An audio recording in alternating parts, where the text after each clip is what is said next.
Παπαδιά. Μοιάζει γραμμένη εκ των υστέρων, ακόμα και αν σημειώνεται ότι στηρίζεται στην πραγματική ιστορία.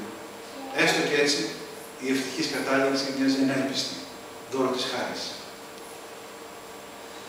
Για να επιστρέψουν στην αυγούστα αγάπη, πέρα από το ερώτημα της αμαρτίας και της μετάνοιας, το βάθος και η ειλικρίνεια της εξομολόγησής της αναποδορυγυρίζει την οπτική γωνία του μυστηρίου, έτσι ώστε ο εξομολόγος της να αισθάνεται ότι αυτός εξομολογεί σε αυτή.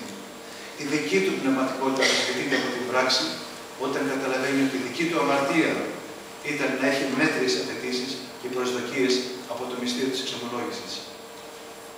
Αυτή η τρυφερή κριτική στο γυριό μοναχό δεν είναι ξένη από το θρησκευτικό υπόβαθρο του Παπαδιαμάντη και το φιλοπαραδοσιακό κίνημα των Κολυβάδων που προσπάθησαν με μικρή επιτυχία τη μεγάλη αντίδραση εναντίον τους να αναστηλώσουν την πνευματική ζωή της Ελλάδας το 18ο και 19ο αιώνα. Αυτό φαίνεται καθαρά στον Καλόγερο, το διήγευμα μελέτη πάνω στα εκκλησιαστικά προβλήματα της εποχής του. Τόσο εδώ, όσο και σε διάφορα άλλα έργα του, ο Παπαδιαμάντης δείχνει καθαρά ότι δεν ήταν συντηρητικός γιατί επέφυγε κάθε είδους αλλαγή.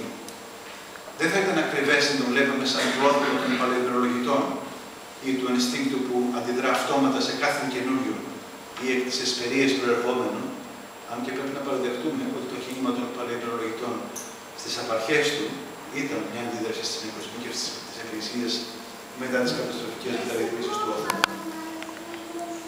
Ο Παπαδιαμάντης, όπως οι Κολυβάδες, έβλεπε με αρκετά επικριτικό μάτι τις αλλαγές που γινόντουσαν στην Εκκλησία της Ελλάδας εκείνη την εποχή, όπως το διοικητισμό της χωρισμού από το Πατριαρχείο Κωνσταντινούπολεως, την αυξανόμενη μετακίνηση ιερομονάχων από τα μοναστήρια τους στις ενορίες και το μαράζωμα του αναστάσιμου χαρακτήρα της Ευχαριστιακής Σύναξης.